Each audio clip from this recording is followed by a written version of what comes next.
Hi there, and welcome to the training for the remote naturalization workshop with former foster youth. My name is Angelica Sedgwick, and I'm a fellow with the Supporting Families Work Group. I will be presenting today with Michael Ortiz, who is Special Counsel on Immigrant Affairs at LAFLA. Today, some of the things that we'll be talking about is I'll be giving you a brief background on LAFLA. I'll be going over the naturalization process in general. I'll be doing a review of your clients and sort of special considerations you need to have with your clients. And then finally, I'm gonna pass the presentation over to Michael, and he's gonna explain how to fill in the N400.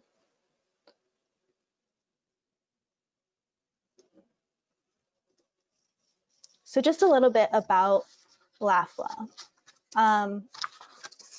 LAFLA is committed to promoting access to justice, strengthening communities, fighting discrimination, and affecting systemic change through representation, advocacy, and community education. In 2018, LAFLA helped more than 100,000 low-income individuals in the greater Los Angeles area. Pro bonos play an essential role to LAFLA's mission. In 2018, LAFLA had more than 1,617 volunteers who donated over 47,000 hours of service. The value of the donated services from volunteers was approximately $16 million.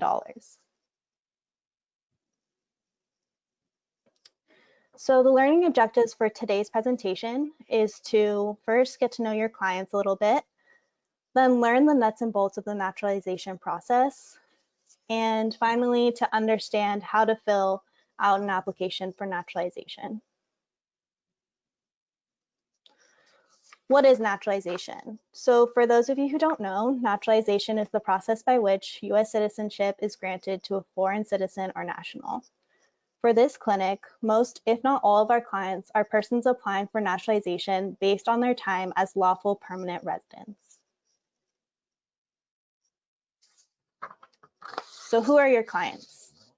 Your clients are former and current foster youth of LA County. The current foster youth are those in extended foster care. So they're over the age of 18, but they're under the age of 21. This is an extremely resilient and resourceful group of young people. Many young people who exit foster care are without an adequate safety net. Recent polling of transition age foster youth show that this group is particularly hit hard by the COVID-19 pandemic. And in an online national poll of 172 foster youth in March of this year, 40% indicated that they had been forced to move or feared being forced to move, 27% had been laid off, and 40% had hours severely cut. 28% described their homes as having a food crisis. So this is an extremely difficult time for a lot of these young people. Some of the things to keep in mind when you're working with these clients, first, they're young, and so they may not understand everything that you're talking about, or they may have issues remembering everything that went on in their lives because they've been moving around so much. So just try to be as patient as you can when clients have difficult remembering dates and details, and just help them to try to figure out the closest approximation you can. So there are some benefits to naturalizing. The first major benefit is the right to vote. Other benefits include access to certain jobs and government benefits. People who are citizens can petition for immigrant visas for their family members. It also allows for travel with a US passport, and it also makes it so that you can no longer be deported. There are some concerns when someone naturalizes.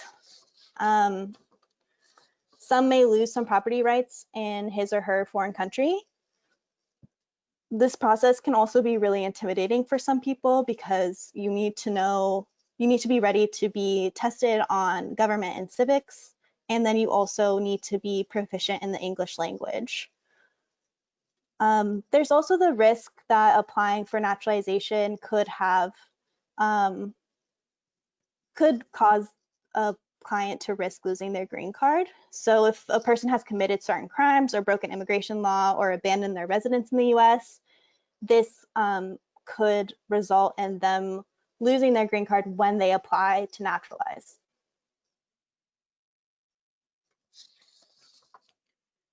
So these are the main eligibility requirements for naturalization. The first is that your client must be 18 years or older. The second is that they must be a resident for 5 years or 3 if they're married to a US citizen or if they obtained their residency under VAWA. They must be a person of good moral character throughout the 5 years before they apply, or 3 years if they obtained it through marriage or VAWA. And then they must be physically present for half of the required residence, so for 2.5 years or 1.5 years.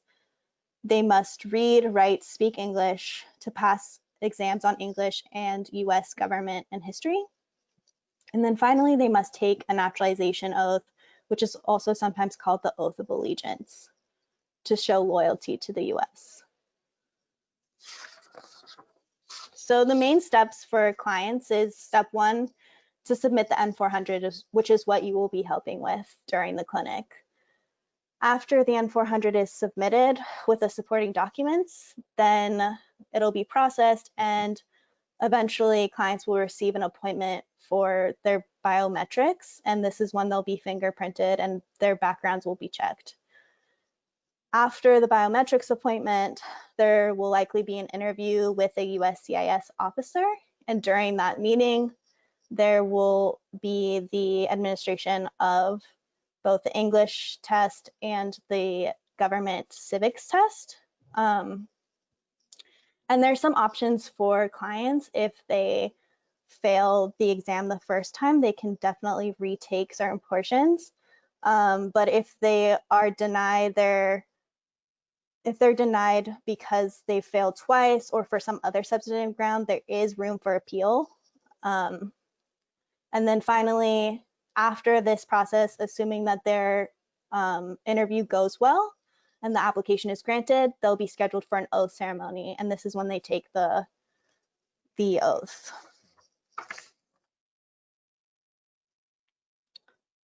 So the forms that you're going to be assisting with during the remote clinic, as I've mentioned, is going to be the N400. Just a little bit about this application. It asks for information such as alien number, employment history, schools attended, time spent at the US, tax history, military history, and much, much more. And with that, I am going to pass the presentation over to Michael Ortiz, and he is going to tell you about how to fill in the N400 and all the steps that you need to take. Thank you, Angelica.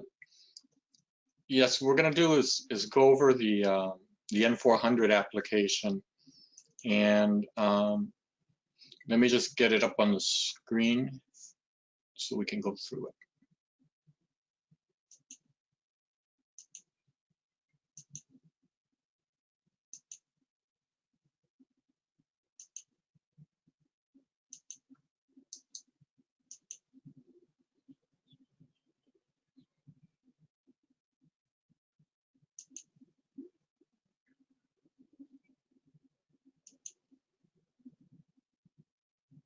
Okay, there we go.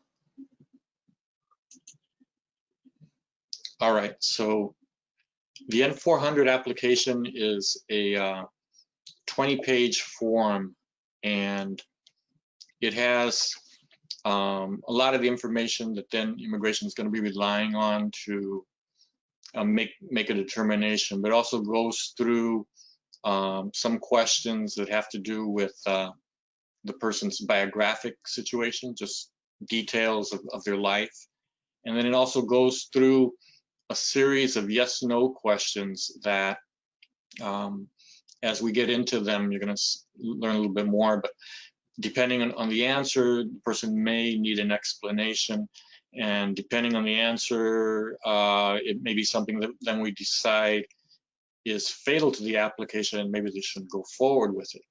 But the good thing is that as advocates for the individual right now, we're able to screen, get this information, and discuss the eligibility with the clients. The N400 application sometimes doesn't have enough room for the information that is being requested. And in those situations, we're not constrained by the 20-page form. What we have are some additional addendum pages that can be used so that the individual can continue to explain their situation in whatever level of detail is needed. Some of the common areas where we might need an addendum page may have to do with names or the other names used. If someone has used lots of different variations of their name, then that's something that we have an addendum page for. Addresses, if people have moved, and generally the form is asking where they've lived for the last 5 years, but in some instances people have moved more times than there's space in the form, so there's an addendum for the addresses. Same thing with employment and or education, for children in other cases where there isn't enough space for all the children that someone might have. We have addendum pages for those. In the group that you're looking at today, there will be probably some need for some addendum pages, but not that many probably. Okay. And if you do need an addendum page, what it has is different fillable PDF fields so you can put in the information. And then there's also some generic ones if we have to do something where we need to explain something in narrative form. So when you're filling in the application, here are a few things that you should keep in mind. There's going to be several questions where they ask for the dates. Whenever they ask for the date, what you're looking for is the complete 8 digits. So you're going to use the month if it's January 01, and for the year you're going to use 2020. And if the date is less than 10, then you're going to put the 0 digit in front of it to make it an 8-digit number. You're also going to be capturing their A number, and the A number is something that you'll find on the individual's green card. And the 8-digit number, once you fill it in on the first page where it asks for it, the form is set up so that it does an autofill, so that then you're going to have the A number on all 20 pages. So you're going to want to make sure that you get it right, and what you're going to be looking at is a green card. Probably like the one on top, I think, is the one that most of the individuals in this group have. The one on the bottom is the one that's in use now, but that's only been in use since, I don't know, maybe about 2016, 2017. And a lot of these individuals have already had their green cards from before then, unless they lost it and they have it replaced. But they probably have one that looks more like the one here on top. On the card itself, it has the USCIS right there. There's that field where it'll have the 9-digit 8 number. If it's an 8-digit number, then just be sure to add the 0 in the beginning and then just copy the number as you see it on the card, and that'll be what's needed. The form on this stuff here on the top is from page 1, and then this down here is from page 2. But this is where the form asks about the person's name. And the information that's asked about the name starts off with the name, their current legal name, and then number 2 is their name exactly as appears on their permanent resident card. For most cases, these 2 pieces of information are going to be the same. So you're going to be looking at the person's permanent resident card, and you're going to see the name as it appears on the card. And what you want to do is write the name as it is on the card. Now, a lot of the individuals that you're going to be assisting have a double last name. So it uses the system It's followed by countries in Central America and by Mexico. And so the double last name means that the person has the father's last name and the mother's last name as their last name. None of the current practice is no longer to hyphenate it, so but you'll just see it as a double last name, and it'll appear on the card. On these, it doesn't show it on these sample cards, but if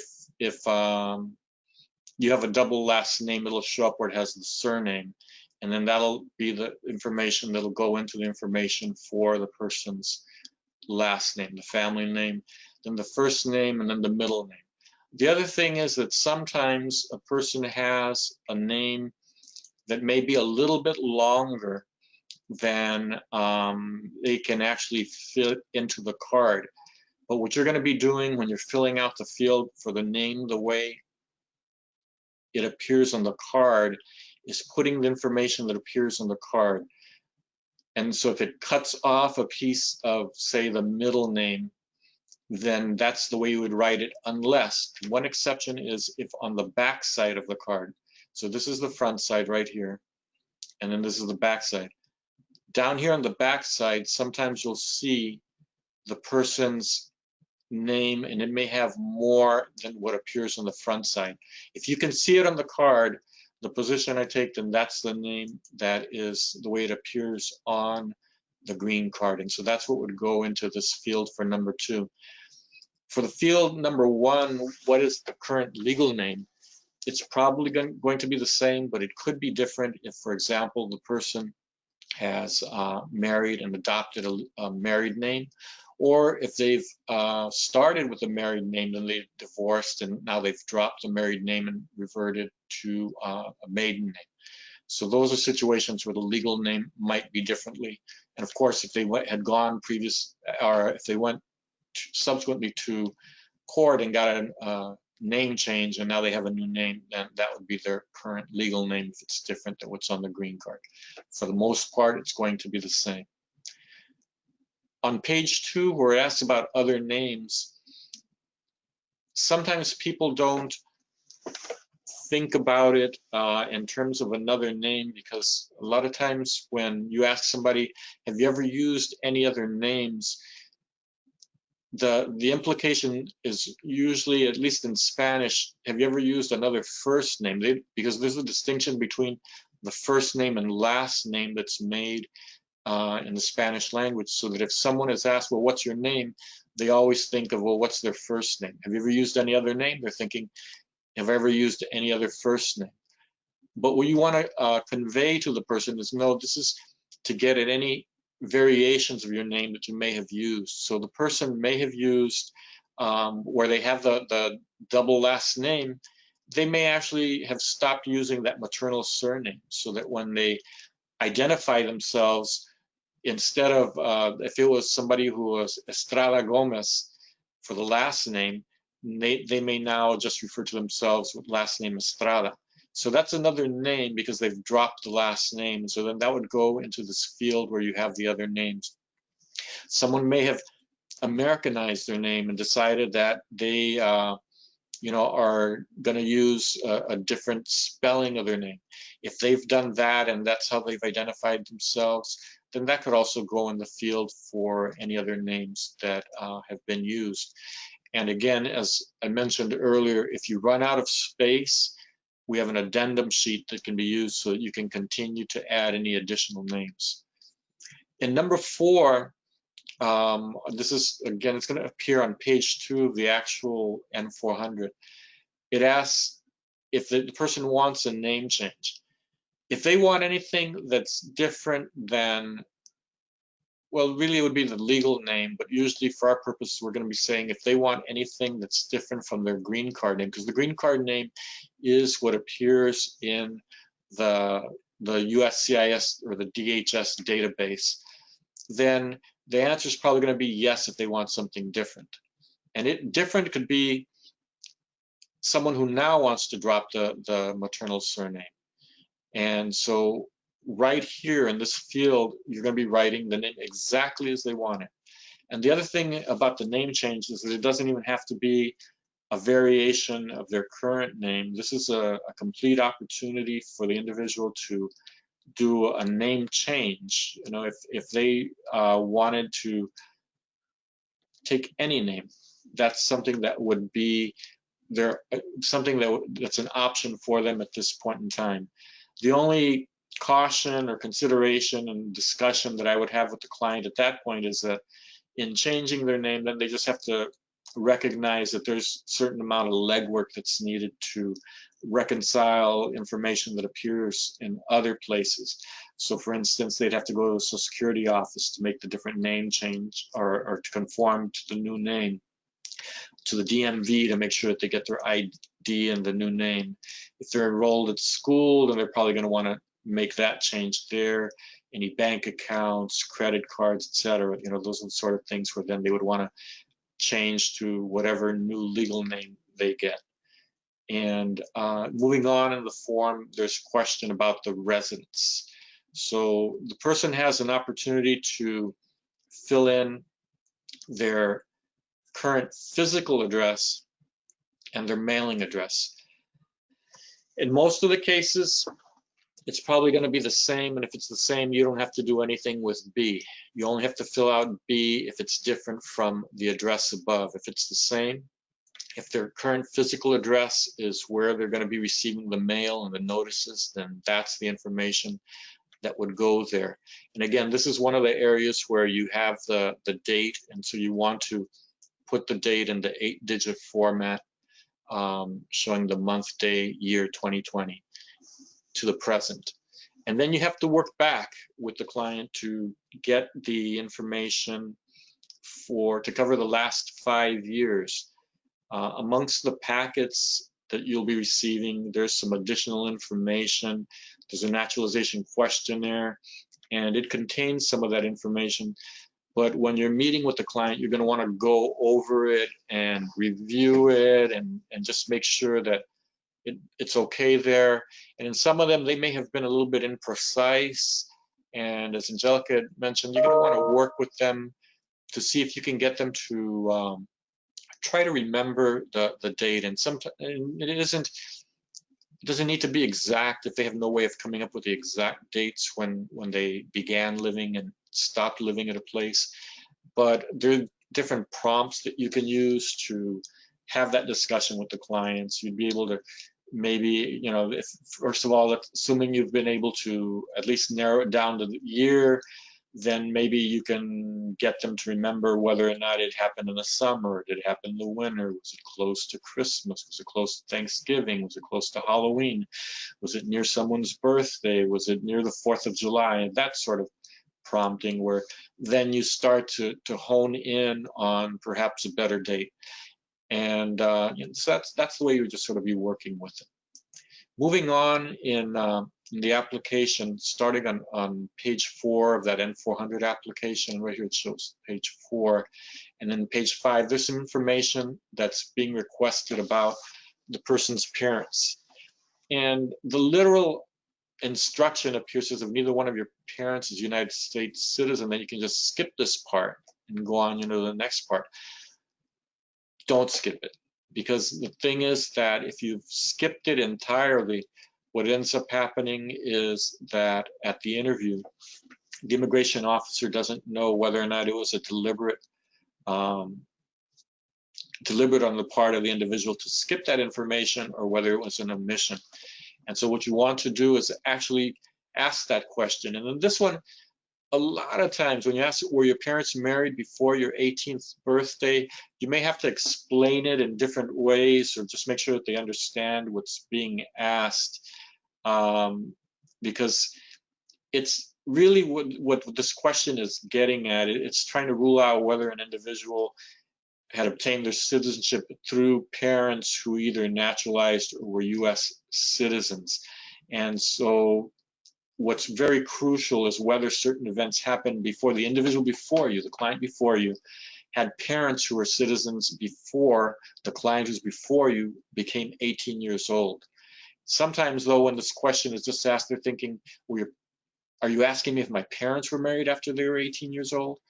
And no, you just have to clarify, no, I'm asking whether your parents were married before you were 18 years old, or sometimes you say, well, your parents were married, before you were born or around the time you were born.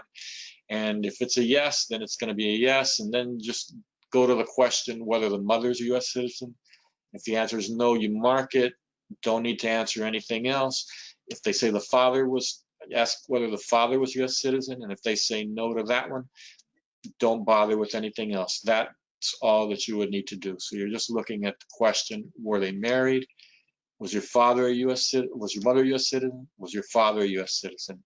If the answer to both parents is a no, don't worry about filling out any of the information. But if one of the parents was in fact a U.S. citizen, then you're going to be dealing with that information on that in that field. The form also asks for certain biographic information, and it gets into the person's ethnicity, the race, their height, their weight, eye color, hair color. For a lot of this information, what you'll want to do is look at, and in these packets, we should have the client's identification card or the California driver's license. And you can pull the information off of it. Although for the group that you're working with, since they became permanent residents at a very young age, and they're very young even now, they may still have not stopped growing, and so their weight also may have changed. And so you're going to just want to just find out whether or not there's been any change in terms of you can be looking at their card right here. It says that you're 5'2". Is that your current height right now? And then same thing with the weight. You just look at it and see if there's been any change that you would want to reflect for the individuals. Form also goes through the employment history in schools. And one other point that I should have made also with regard to the residents, that you work with the present and you work your way backward to cover the 5 years. And it's going to be the same for the employment history in schools. What you're going to want to do is find out whether they're employed now, and if they're employed now, where they're employed, and then work your way backwards to cover 5 years. And again, it's employment or school. So you're going to be working in reverse chronology. And in some instances, someone may actually be doing both, where they're both employed and they're attending school. So you're going to want to lump those where they belong, just in terms of the reverse chronological order. And if there is not enough room, and this is one of the areas where sometimes you're going to run out of space on the actual N400, remember there's an addendum that can be used where then you can capture the other information and then continue entering that information for them. And again, for the years, it's going to be the 8-digit format. For their employment, then you're going to want to capture the job title, the kind of work that they're doing. Or if they're student, you would put student in that field for your occupation. And same thing with the dates. They may not remember the exact date, so what you're going to want to do is prompt them in different ways to try to get them to recall to the best of their ability when they may have started, when they may have stopped a particular employment. If they're not working right now and they're not in school, you're going to be looking at the date from. So from when is it that they were out of the labor pool? Now, if the individual is out of the labor pool because they are taking care of a child at home, then actually I would not put them as unemployed, but I would indicate that the person is a homemaker right here for the occupation. And you could also do it for the employer. You could just indicate homemaker. Form also asks about the person's travel. And again, this is travel that they've done for the last 5 years. And what the form is asking is for, and actually you're going to want to do the chart first before you fill out the number of days and the number of trips. So you're going to be asking the individual about trips that were 24 hours or longer. If they're under, they don't have to be, or actually they should not be entered onto the form. But for purposes of preparing clients or in working with clients, it's good to know their entire travel history since they've become a permanent resident. And the reason is that by knowing their entire travel history, there's other issues that can be spotted that might be problematic. And and maybe not problematic, but just that they need to be prepared in case they're confronted with certain information at the interview, because the interview can be something that when you go in front of a USCIS officer, you feel intimidated, and depending on the tone of voice of the officer, how they ask the question, if it sounds like they're being accused of something, the person will get rattled and they're not going to be able to provide a coherent answer. And to the skeptical USCIS officer, they think the person is trying to conceal something. And then the whole interview can go downhill from there, where because of a simple failure or inability on the part of the client to respond to a question, then it's going to start to taint the rest of the interview or what happens in the interview process. And where this can happen is that if you have someone who, for example, is a frequent traveler to Tijuana, they cross the border and they go maybe 7-8 times a year, and every trip is less than 24 hours.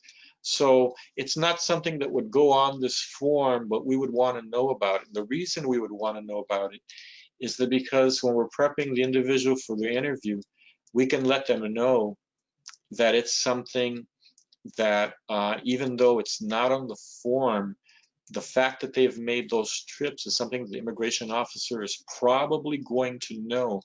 Because when an individual crosses the border and when they're returning, it's on that return, a lot of times they present their green card, and the U.S. Customs and Border Protection runs it through the system, and it captures the fact that this permanent resident is returning to the United States on such and such a date.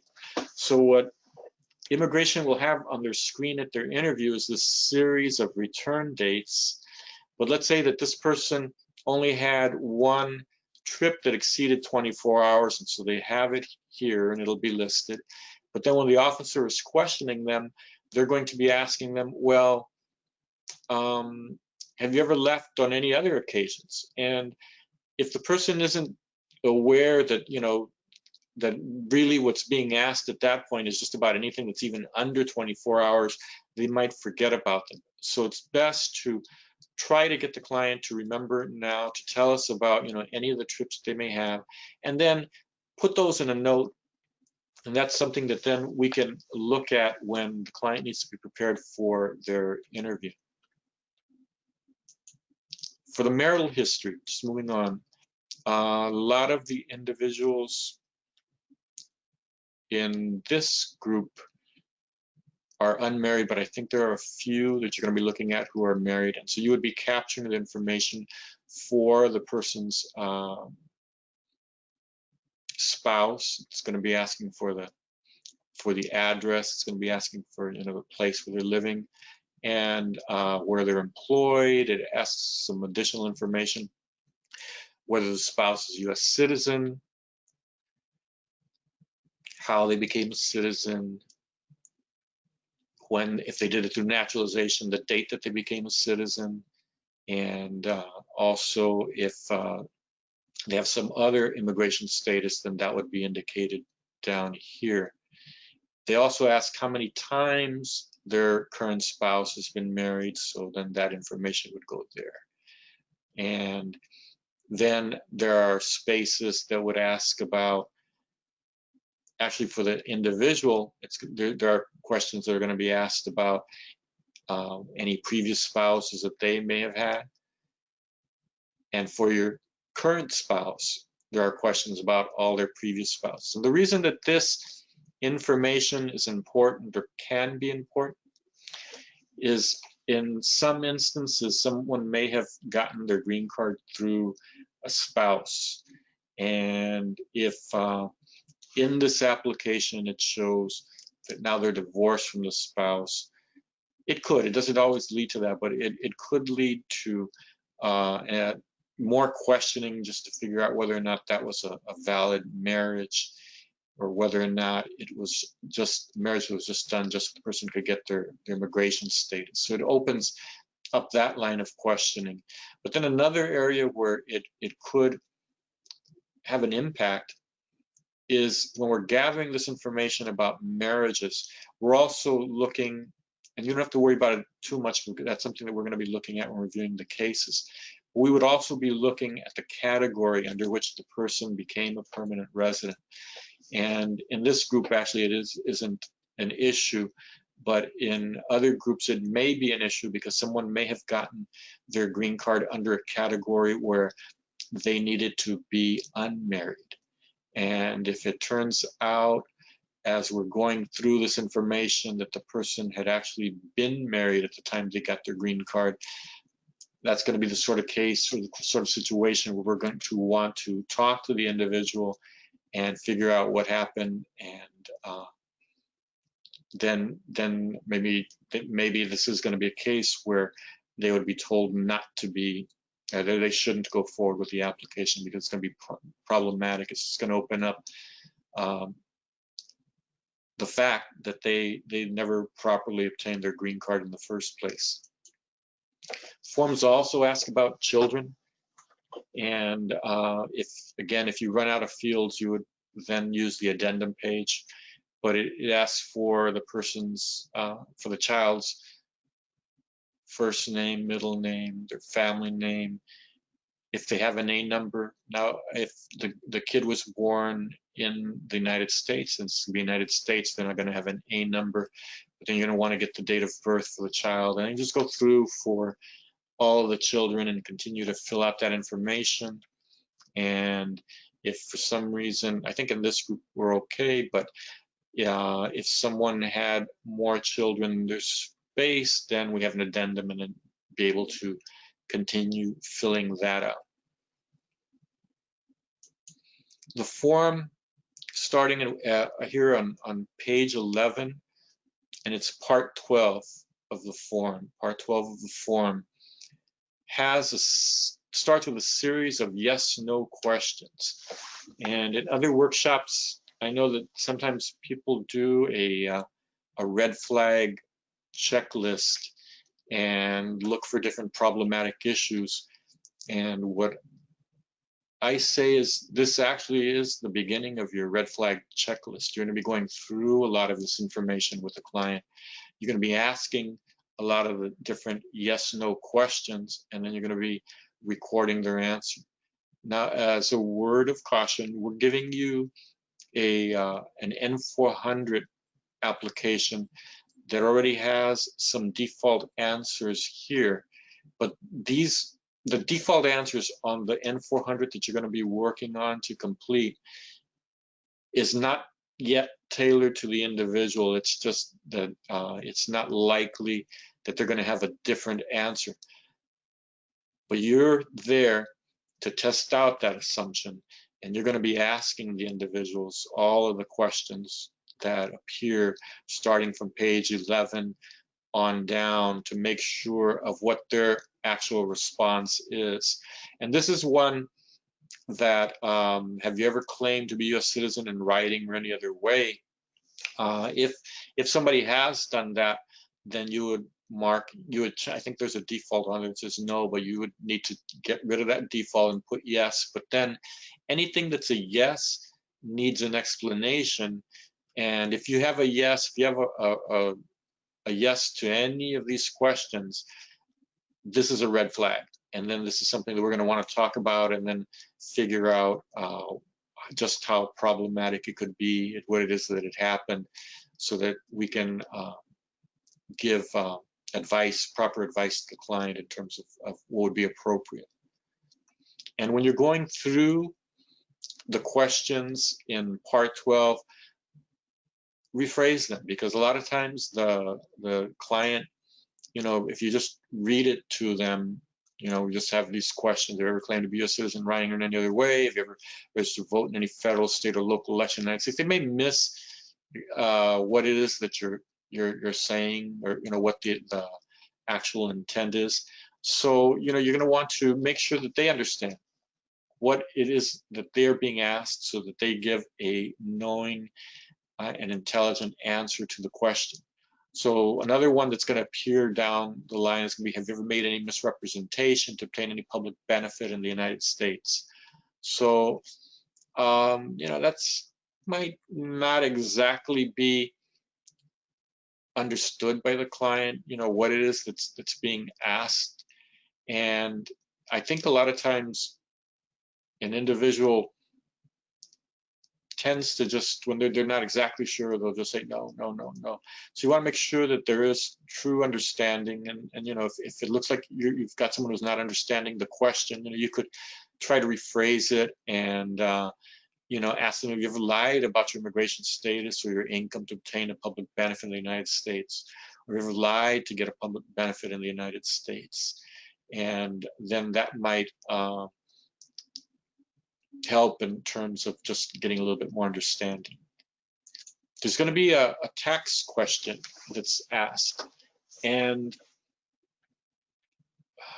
usually people don't owe taxes, but you're going to be asking, do you owe any overdue federal, state, or local taxes? But then there's this other question, 7A, have you ever not filed a federal, state, or local tax return since you became a lawful permanent resident? In this group, the answer is probably going to be yes in the majority of the cases, because in this group, they became permanent residents when they were young teenagers and were not even in the workforce. So they weren't even earning money, and they weren't required to file a tax return. If you read the question literally, have you ever not filed? Well, yeah, they did not file. I did not file at the time when I was, became a permanent resident, because when I became a permanent resident, I was 15 years old, and I wasn't working at the time. Now, some individuals may have not filed even after they did some work, and we have to just explore that a little bit more with the client, because even though the question asks, have you ever not filed, it's only fatal when the person was required to file. And under some circumstances, if a person has earnings that are below a certain threshold level, they would not have been required to file taxes. And so it's not going to be an issue, but it is going to become one of those questions that we will want an explanation. And so there's the addendum pages, because having said yes requires an explanation, and you sort of have to work out what's the appropriate explanation. So is it they didn't file because they were a minor? Not because they were minor, because they were not working. They were very young and not working, not in the labor force. Or is it because their earnings were below a certain threshold? And then just sort of explain that in simple narrative form, and capture that information.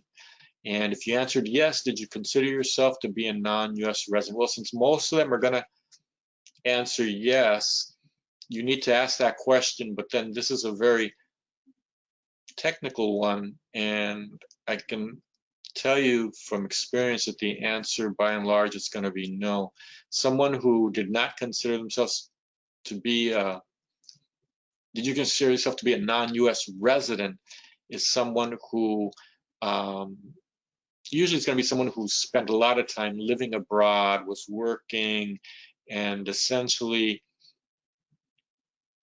could be found to have abandoned their permanent resident status because they took up life and have been working in another country. And the answer in these questions, or for this group, is going to be no, I think, pretty uniformly. or the reason that they did not file taxes is not because they consider themselves to be a non-US resident, but the reason is going to be within the range of what I discussed, where they didn't file because they still weren't in the workforce or their earnings were too low. The form goes on to ask about memberships. And this question is not limited to the last 5 years. This is an anywhere, anytime in the whole world type of question. If the person has ever been a member of or involved with any organization, association, fund, foundation, party, club, society, or similar group in the US or in any other location in the world. So it isn't bad to belong per se, because people belong to all sorts of different groups and associations and trade unions and churches and things of that nature. And so you're going to be looking to see what the person, whether they have belonged to anything. And maybe, when they were in school, they belonged to a particular club, or now they're in college, maybe, they belong to some sort of group in college. And you're going to want to capture that information, so you get the name of the group, the purpose of the group, and then the dates of the membership. And so again, using the 8-digit format for the dates of the membership, and just get a sense of what it is. If it's obvious, you don't have to belabor it. But if it's something that needs to be looked at, then that's something that would be looked at a little bit when we're doing the review, to see whether or not there's any issue with the particular group or the membership that a person has. And then the form actually goes on below this. Then it has some specific affiliations that would definitely be problematic. It's asking whether or not you've ever been affiliated with a communist party. It's going to ask if they've ever been affiliated with a terrorist group. All the kids here are too young, but it's going to ask if they supported the Nazis during World War II.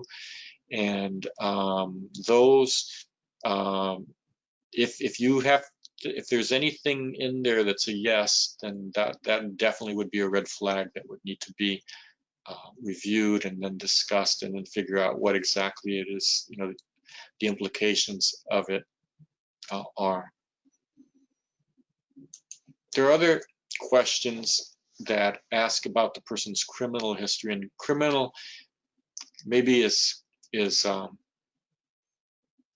sounds a little bit too scary, in the sense that you think criminal, breaking one of the criminal laws. But the way the parts of these questions are asked,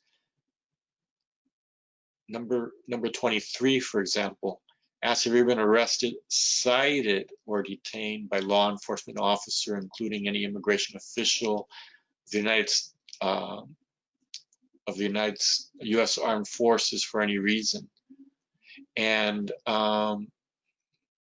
well, the citation is the part that you also have to take into consideration, because essentially they're also asking about traffic tickets, and traffic tickets are not gonna be something that's going to affect the good moral character of the individual and defeat their application.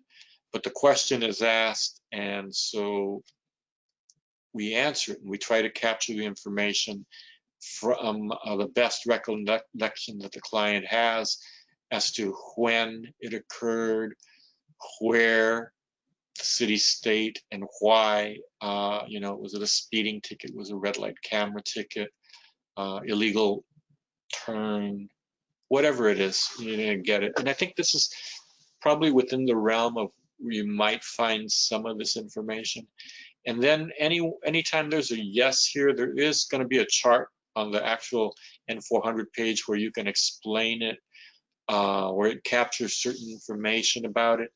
If you don't have enough room, we could, add an addendum, or you could write a note, and we could look at, some way to just explain it. And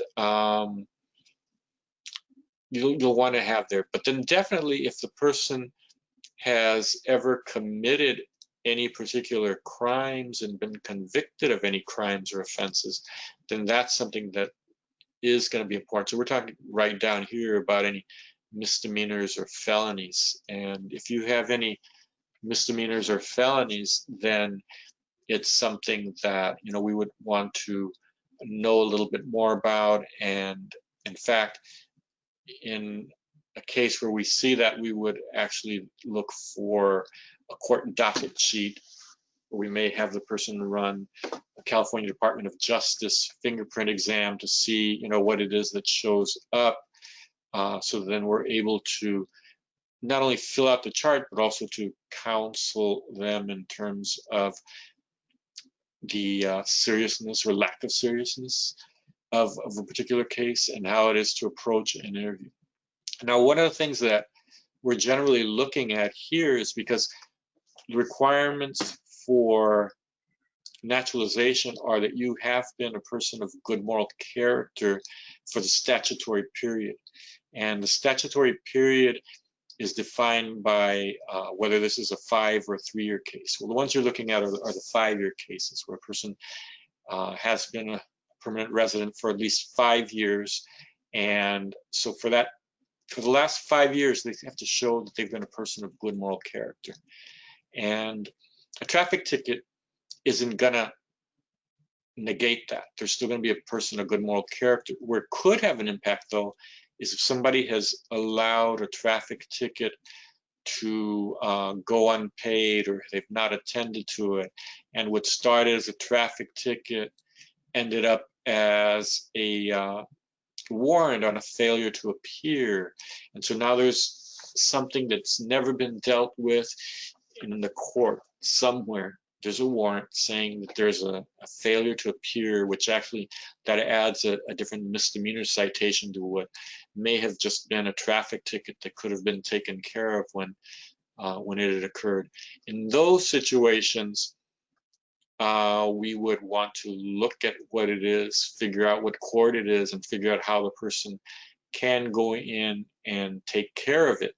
Because if it's just a traffic ticket and they've taken care of it, then when we fill out the chart and we're explaining the what, where, when, what happened, it'll have a nice end to the story where, you know, they paid the fine, or they went to traffic school, or whatever it is that was done. If on the other hand they have a crime, for example, something like a shoplifting crime, it's a petty theft, but it's also something that would be considered a crime involving moral turpitude. Well, if it's occurred within the last 5 years, then that's going to be a problem.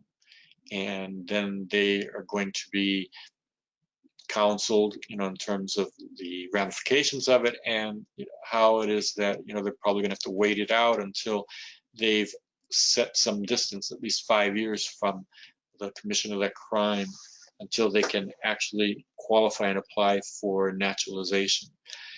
But there's another question about, have you ever been placed on probation or been paroled, and then have you completed probation or parole? This is a question that is important, because a person could have committed a crime during the last 5 years, and the crime could be one that is not one involving moral turpitude. But let's say that it happened 2 years ago and they were placed on 3 years of probation. And even though it's informal probation, they would still be on probation right now. And under the laws with regard to naturalization, statutorily, the person would be precluded from establishing good moral character while on probation or parole. So even though the crime itself is not one involving moral turpitude, the fact that the person is still on probation would be a deal breaker for now. And they'd have to wait it out until they have distanced themselves, or until they've completed the probation in that particular instance, before looking at applying again. There's also the question about, have you ever been in jail or prison? And again, this is going to be important, because what you're trying to figure out is how much time the person, how many days, months, years the person has been in jail. And where it comes up and where sometimes people are a little bit fuzzy on it is not recognizing that, say you're picked up on a DUI and you're held overnight in jail, that's going to count, or at least that's a day that you've spent in jail. Now, when the person is actually convicted, that day that they spend in jail may just be pre-trial detention, and it doesn't play any part in the sentencing. So they've not been sentenced to jail, but the answer here, have you ever been in jail, is still yes, and then you would still count the day, and even if it's just a few hours, and any part of a day is going to be a one day that goes into this particular field right here. For moral character, there's a lot of questions. Again, yes, no questions. So you're going to want to go through them and record the answer. There's some defaults, again, on the form that you're looking at, that you're filling out, but you're going to want to ask those questions to make sure that you have an understanding, or the client is understanding what's being asked. And again, if there's a yes answer to any of these, then you've got a red flag, and then it's something that we're going to need to talk to the individual a little bit more about. Okay, and selective service. This one only applies for clients who are male, and a male who is between the ages of 18 and was in the United States between the ages of 18 and their 26th birthdays may have been required to register for the selective service. And this includes individuals who are here undocumented. So during the period of time somebody is here undocumented, if they are between the ages of 18 and 26, then they, and a male, they would be required to register for the selective service. In the group that you're looking at, you probably won't have to worry about the age part, because they're all a younger group. And if somebody for whatever reason was required to do it and didn't do it, it's an easy fix, because as long as they still have not reached their 26th birthday, then they're going to be able to register with the selective service. That can be done online, and you can get immediate feedback where you'll get the selective service number, the date of registration, and you just put it in there. Usually in cases where a male was here undocumented and has not registered, let's say they were beyond their 26th birthday, it could become an issue only if they still are within age 31, if they're under 31, because then when they're looking at the last 5-year period, they're going to say, oh, this was something that shows a lack of moral character because during the last 5 years, because you should have done it during that time period. When they're older, then it's already outside of the moral, the lack of moral character period. But even when you're within the period, it's not always a willful or knowing. In fact, in most cases, when somebody has not done it, what we've encountered is people who are here undocumented during that period of time, and it really, really never occurred to the individual that the selective service law applied to them. They just thought, no, I was here and I was undocumented. So that's something that, I didn't even think that that's something that I needed to do or that I was required to do. As you're getting to the end of the form, there are going to be some questions that are asking the person whether or not they support the constitutional form of government. Do they understand the full oath of allegiance? If they're willing to take the full oath, and then if they're willing to do certain things. Now, if the person says no, then you have to capture it, and then we have to figure out why they're saying no. It's not necessarily fatal. Well, it probably would be if they didn't want to support the Constitution and form of government of the United States. But for the questions that have to do with willingness to bear arms and supporting the armed forces, it is possible for someone to not be willing to do those things for reasons, for religious reasons, or for religious reasons, or because of they have a sincerely held moral belief against killing in any form or supporting war. And if that's the situation, then that would just be explained in an addendum why it is that they're not doing that. And also, some religions are, or and some people belong to some religions would not be willing to take the full oath the way it's written. And so there could be a modified oath, but then that would also have to be explained, that's based on the person's religion. If there are questions regarding, well, what exactly is the oath of allegiance, you can point the client, and this, what you see here, doesn't appear the same way on the page. Part 18 is on the last page, on page 20 of the form, but this is what the oath of allegiance is. This is what people will be swearing to on the day that they take their oath of allegiance. And so you can just go through that, show that to them, and this is what is generally required of somebody who wants to become a citizen.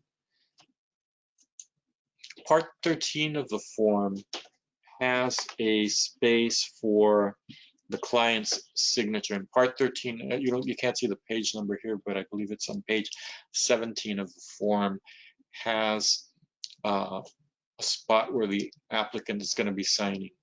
And so there's different ways that we may be approaching this, but what we're going to want to do is get the client's signature. And immigration does accept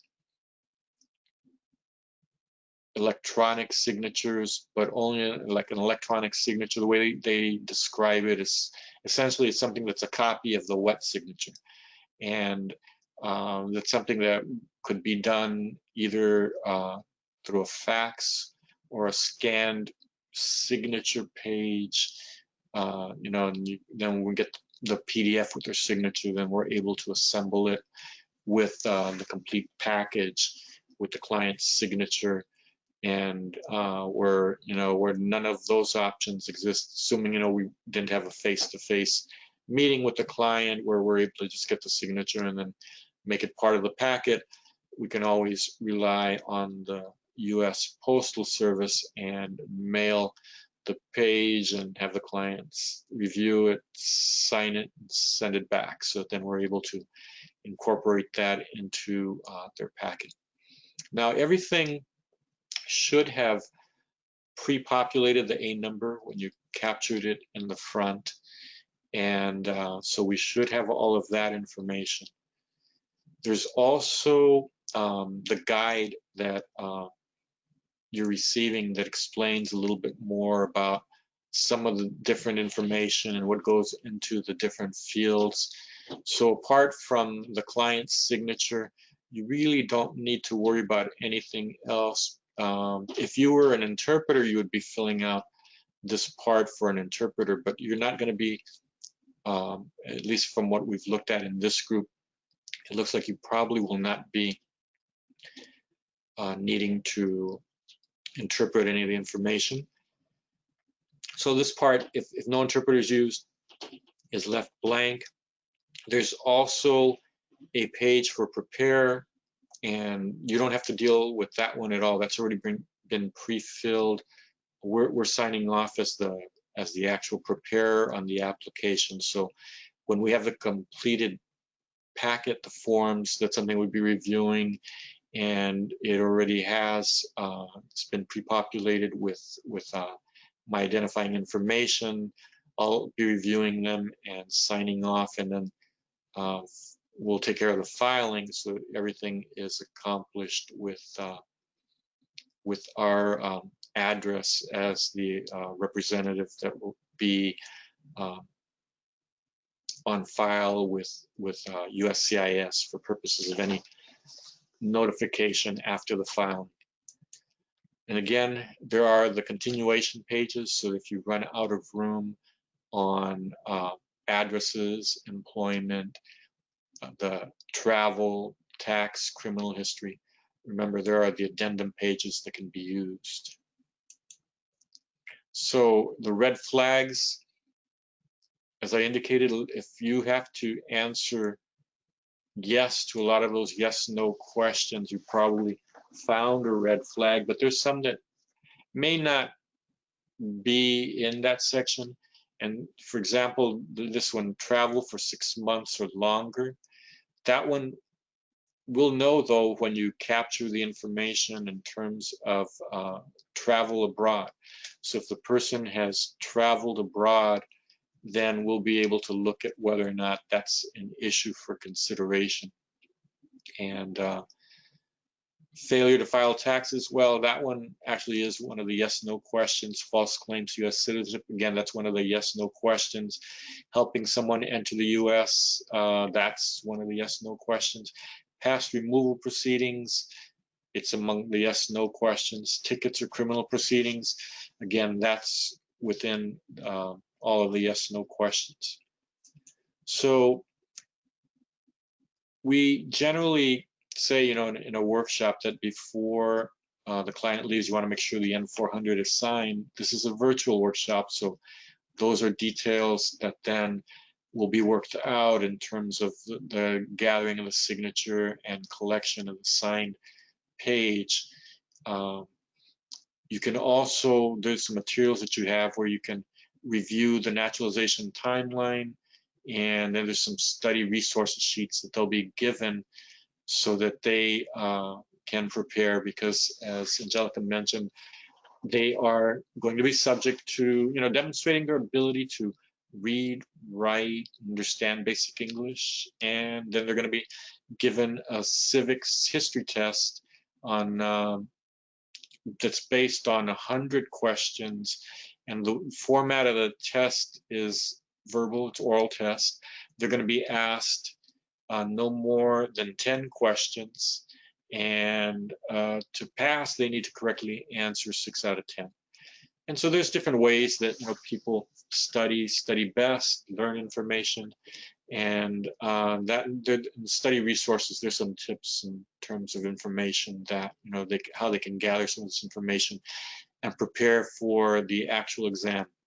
The reading and writing is pretty basic in terms of the information that may be asked, and there's some samples that we can share that client could look at just to be ready for that. And in terms of understanding, as long as they are following along with the different questions that are being asked at the interview, and it's the interviewer is going over the N-400 form with them, and they're conversant, there's not going to be any issue or any problem in terms of demonstrating the ability to understand English. So some final reminders, we just wanted to again say, you want to go through, you want to make sure that they're understanding the questions and to rephrase the questions. There are going to be experts that are going to be in the room, so you can, or in virtual chat room, and so you can pose your question and discuss with anyone, if you need clarification on how to proceed or how to deal with a particular question, or how to write the information after you gather some information from the client. We will have people there who can answer your questions. It gets important to be patient. Sometimes, clients aren't understanding the question, and so what you're going to want to do is listen to them, try to, reach them at their level where they're understanding you. And if they're not understanding, then again, you're just going to rephrase and go through it till you have that level of understanding with the client and they're able to respond to the questions. Normally we would say questions, but since this is a virtual presentation, You can save the questions. If you have any that you think of before the workshop, you can send them to us, or at the actual workshop, be sure to pose all of your questions. And with that, just wanted to thank you. On behalf of Legal Aid Foundation of LA, what you're doing is tremendous because, as Angelica mentioned in the beginning, we rely a lot on individuals such as yourself who are willing to volunteer your time and to help out in the work. And this is something that's very important for individuals who already have their green card to be able to sort of close the loop and finally get their naturalization, get their U.S. citizenship. It's something that can be transformative, and your part in this process is something that we greatly appreciate. So thank you.